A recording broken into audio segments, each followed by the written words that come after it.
Ya estamos en comunicación con el senador Oscar Andrade Layana. Él es parte del Frente Amplio, viene del Partido Comunista y para nosotros es importante charlar con él porque en particular nosotros seguimos bastante y militamos muchísimo la cuestión de la vivienda en Argentina y, y en Uruguay algunas cosas se están discutiendo y esos debates los está dando en gran medida el senador Oscar Andrade. Y te queremos saludar, Oscar. Buen lunes para vos. Gracias por estos minutos que nos vas a dar para poder charlar con vos. ¿Cómo estás? ¿Qué tal? ¿Cómo están? Un gusto estar con ustedes. Saludo a la audiencia y bueno, un saludo particular también a la patria peregrina, que tenemos un montón de uruguayos y uruguayas del otro lado del río. Así es. Eh, Oscar, hablábamos la semana pasada con un compañero de banca tuyo, también senador, sobre dos proyectos que parecieran ser complementarios acerca de vivienda vacía, terreno ociosos, en donde se están planteando, corregime por favor, grabar con impuestos más altos para tratar de que esas viviendas ingresen al mercado y también la posibilidad, porque así lo permite la Constitución de Uruguay, de expropiaciones en el caso de que esas viviendas y esos terrenos sigan vacíos. Eh, ¿Podrás profundizar un poco más en esto que están debatiendo, por lo que tengo entendido, por el momento en la Cámara de Senadores?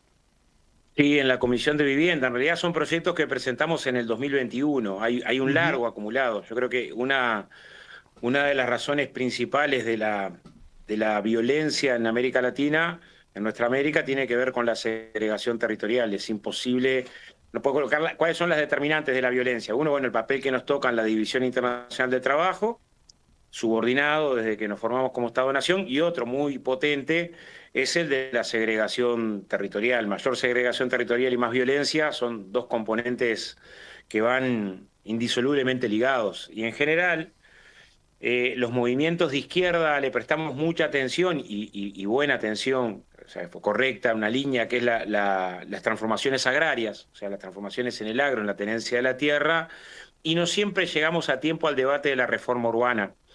Y una parte de los dilemas de las desigualdades se dan en el acceso, en el derecho a la ciudad, en construir una mirada de derecho a la ciudad. El panorama de América Latina es trágico y el de Uruguay, y particularmente el de Montevideo, Ajá. es muy duro. A ver, Montevideo tiene menos población ahora que hace 30 años. Ujú. Sin embargo, tenés el doble de gente viviendo en la periferia que hace 30 años. Hay un proceso de expulsión de las zonas céntricas de Hacia las los dos periferias quintiles más bajos de ingreso. de los dos Muy, muy, muy quintiles. duro.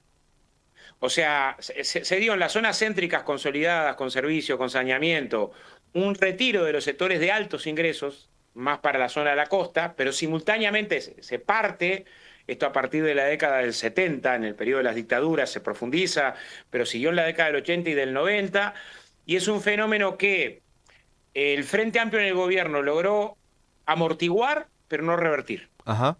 O sea, logró detener con algunas medidas el presupuesto de vivienda del Uruguay era raquítico, pero raquítico mal, 0,2 del PIB.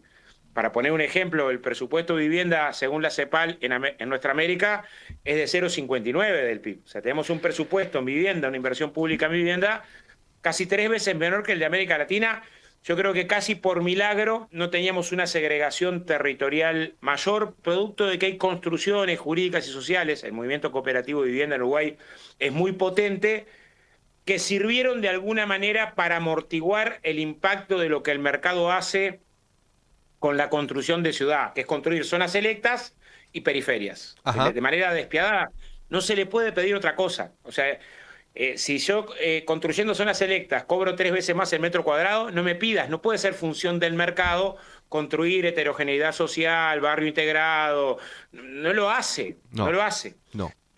Entonces, el censo del 2004 nos dio, en particular en Montevideo, pero también a nivel nacional, un dato que encendió las alarmas, que es que triplicamos la cantidad de viviendas vacías vacías y abandonadas. Algunas vacías por especulación y otras abandonadas. Por En ese problemas, caso, sí. Uruguay, justo con Argentina, vivió una crisis muy profunda 2002-2003 y parte del debate era si este fenómeno era un fenómeno que era repercusión solamente de la crisis del 2002-2003 o había factores más estructurales. Bueno, los distintos censos 2011 y 2000, el último del año pasado, consolidan que tenemos una circunstancia de vacíos urbanos dramática, Ajá. dramática. O sea, solo en Montevideo hay 56.000 viviendas vacías, Y el de las proyecto. cuales tiene... Sí, y el proyecto lo que. Perdón, sí, decí. El proyecto tiene dos cosas. Primero, poner el tema en debate. ¿Por qué? Porque ha habido avances normativos anteriores no suficientemente utilizados. Entonces, el proyecto avanza en dos cosas, dos proyectos que avanzan en dos cosas. Uno que duplica o triplica la tasa impositiva a los inmuebles vacíos por tiempo prolongado, cuando está vacío sin justificación por más de 24 meses. Exonera algunas circunstancias por razones de estudio, de trabajo, El que están en una actual. remodelación. Oscar, el actual dice 24 meses. Sí, 2 años vacío puede estar. 2 años vacíos, que es un poco lo que marca la legislación. Tenemos en Montevideo una norma que coloca 12 meses vacío, Sí, pero en la legislación internacional, que es un poco en lo que nos apoyamos, en general se castiga a partir de los 24 meses. claro. El segundo duplica o triplica según el caso, porque son muchos inmuebles de una sola persona, triplica la tasa impositiva. Y el segundo facilita, acelera el proceso de expropiación. Hay un proceso de múltiples peritajes en la normativa actual de expropiación que hace que sean muy extensos los procesos expropiatorios cuando hay deuda compensable por parte del Estado, Ujú. que son muchos de estos casos. Viviendas que quedaron vacías, degradadas y con deuda compensable al valor patrimonial del inmueble. Bueno, el segundo proyecto facilita el proceso expropiatorio, Ujú. pero estos dos proyectos quieren dialogar con parte de la normativa que ya está aprobada en el país y que no se utiliza suficientemente. O sea, en el 2008 se aprobó una ley de ordenamiento territorial que, por ejemplo, a los hogares de más bajos recursos, hogares que están por debajo de la línea de la pobreza, el plazo de prescripción de adquirir el inmueble se reduce a 5 años versus los periodos de 10, 15, 20 años en caso de usufructo del inmueble, pero no complementó bien esa iniciativa con el acceso a la justicia. O sea, en general, Claro. los sectores debajo de la línea de la pobreza tienen mucha dificultad de acceso al proceso judicial. Por ejemplo, la Ley de Ordenamiento Territorial y Medio Ambiente, que es otra norma que no se ha usado en tema de reforma urbana, porque creo que el debate de fondo es derecho a la ciudad y una estrategia de acceso al suelo urbano. Ese es el debate de fondo. Después los proyectos contribuyen a ese debate. Establece el derecho de preferencia a los gobiernos municipales ante una compraventa de un inmueble. O sea, si hay un padrón y ese padrón es necesario para la cartera de tierras municipal, tiene derecho de preferencia a la hora de la venta del inmueble el Claro, gobierno municipal. claro. Oscar, Esto que legalmente es así, Sí. en la práctica no se usa. Claro. Pero Oscar, lo que estamos discutiendo es, hay normas que contribuyen a una mirada que permite una estrategia nacional de acceso al suelo urbano a la vez que ponemos en debate el derecho a la ciudad, para que no sigamos ensanchando la ciudad a zonas sin servicio, Ujú. sin policlínica, sin escuela, Sí, claro. con dificultades. Segregando. A la vez que pensamos, ya hay normas que no por casualidad se usan poco. Oscar, Claro. Y tenemos que ponerlas en la misma dirección. O sea, es decir, en el año 2018 se votó una ley sobre inmueble vacío y degradado que tuvo escasa aplicación. Entonces, es tan importante como el avance, para que no sea manuscrito, de las normas, el avance en las capacidades de gestión de la política pública para articular en los distintos niveles de gobierno. Te pongo un ejemplo que rompe los ojos que nos pasa. Hay a veces predios que tienen deuda compensable con el gobierno municipal. Deuda compensable quiere decir que la deuda es mayor que el patrimonio del predio. Sí. Pero simultáneamente tienen deuda compensable con la Agencia Nacional de Vivienda, que es el ámbito público Sí, sí. que promueve la cuestión de la vivienda. Y la Agencia Nacional de Vivienda no es propia para no quedarse con la deuda municipal, Claro. y el municipio no expropia Para no quedarse con con la la deuda que deuda. tiene con la agencia. Y en ese empate perdemos todos, Eh, lo que es una tragedia. está, Oscar, está. Experiencias, Vamos. sí, muy breve. Una experiencia de fincas abandonadas 2014-2017, donde se generó con la comunidad usos comunitarios, experiencia piloto.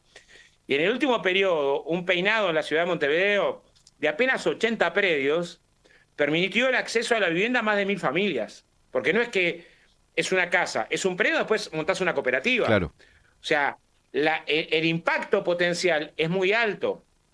De hecho, hay identificados más de 5000 padrones abandonados hace un tiempo prolongado, solamente en la zona de Montevideo, con además deuda compensable. O sea, tenés mucho para avanzar en el sentido de que eso, en vez de ir a un remate donde el mercado profundice la segregación territorial, sea parte de una cartera social de tierras para permitir acceso a la vivienda a los sectores populares. Estamos hablando con Oscar Andrade Layana, senador por Uruguay. Bueno, a ver, tenemos dos cosas. Uno es un compromiso programático. El compromiso programático del Frente es duplicar la inversión en vivienda. Yo creo que el duplicar la inversión en vivienda mueve la aguja, probablemente no sea suficiente. O sea, si uno mira la comparación internacional, los países que lograron tener incidencia llegan hasta 2 puntos del producto. Pero tal, punto de partida es el punto de partida y teniendo medio punto del producto, saltar a 2 puntos del producto es un salto considerable en las políticas públicas, ¿no? ¿Qué es lo que vamos a discutir? Es cómo cumplimos con el programa nos mandata eso. Ahora lo que tenemos un debate que va a ser en el presupuesto, de que nosotros creemos que además, si logramos en la programación presupuestal no llegar sobre el final del periodo, sino acercar el tiempo donde cumplas el objetivo mejor, porque además mueve otras cosas. O sea, la inversión en vivienda ayuda a garantizar el derecho a la vivienda a un conjunto de familias, pero también genera empleo. O sea, tiene un elemento, sí, claro, además multiplicador del trabajo. Es la inversión que más empleo genera en relación a cada peso que se invierte. Tiene una segunda ventaja, que es que se puede localizar fácilmente en cualquier parte del país. No hay departamento del Uruguay en el que no exista una demanda de vivienda. Y en algunas localidades del Uruguay, 20 o 30 puestas de trabajo que pueden parecer nada para la gráfica nacional, inciden mucho a nivel local. Tiene fuertes encadenamientos productivos. O sea, más del 90% de los insumos son nacionales, un tercio de la industria del plástico nacional se mueve por la construcción, la mitad de la industria siderúrgica, canteras, caleras, balastreras, areneras.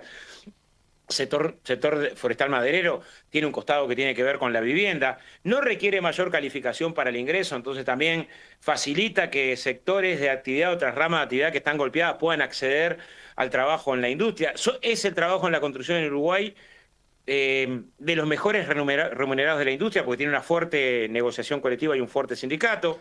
Tiene además un efecto multiplicador del mercado interno, entonces ahí como que estaríamos golpeando en distintos niveles, es decir, bueno, potenciás junto con esto otro, porque en realidad los proyectos que presentamos transforman un pasivo en el activo. O sea, te das una deuda compensable que lo transformas en un activo, que es cartera de tierras, junto con cartera de tierras, y no cayendo en la tentación, porque ¿qué se opone a esta mirada? La mirada que dice, bueno, pero esa zona urbana que es de precio medio alto, dásela al mercado inmobiliario y con lo que haces negocio con eso, haces vivienda para el pobre, claro, allá donde el diablo por el concho. Sí. Eso además es tentador, pero además de tentador, hay un elemento. Yo me crié en Villa Felicidad, o sea, conocí el agua potable a los 15 años, no me cuenta nadie lo que he venido de barrio carenciado. Pero muchas veces el que ya está afincado no piensa en el derecho a la ciudad, piensa en mejorar un poco lo que tengo acá. Y vos lo que tenés que ir generando es cambiando las determinantes estructurales de la desigualdad, a la vez que vas atendiendo cosas de emergencia. Tampoco me niego a atender temas de emergencia. No, claro. De hecho, participamos de brigadas que los fines de semana van a atender temas de emergencia, que es el que no tiene techo hoy. Claro. Está bien.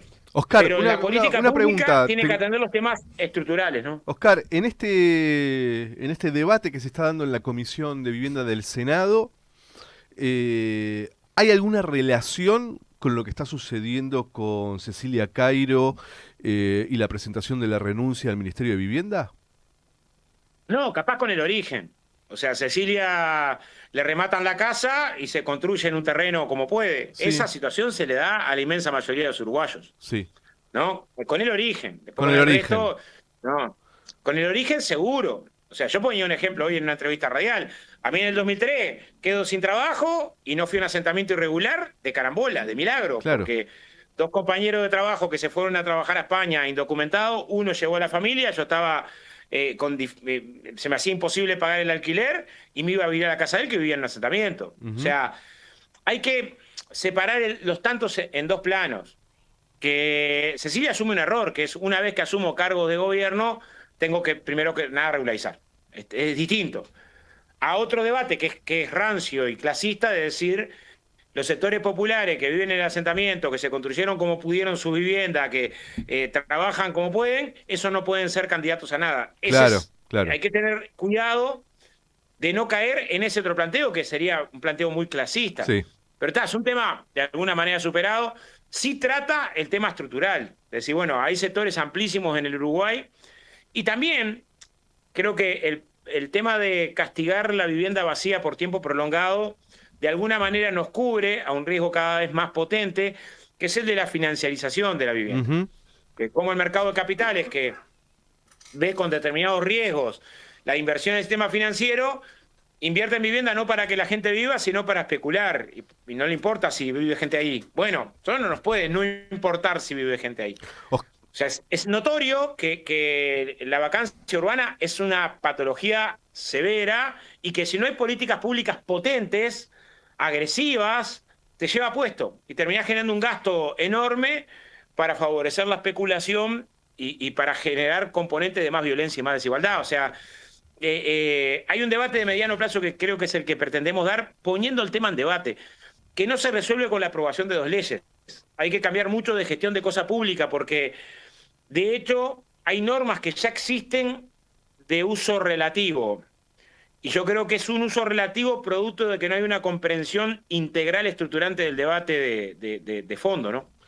Oscar, nos quedamos sin tiempo, te agradezco muchísimo y lo que te quería pedir es si podemos volver a llamarte para seguir de cerca esto, que a nosotros nos interesa particularmente. Acá en Argentina, estarás enterado, se están haciendo... Sí, ¿no? Buenos Aires en particular es un ensayo del desastre en términos de especulación. Exacto, y la Patagonia Argentina mucho más.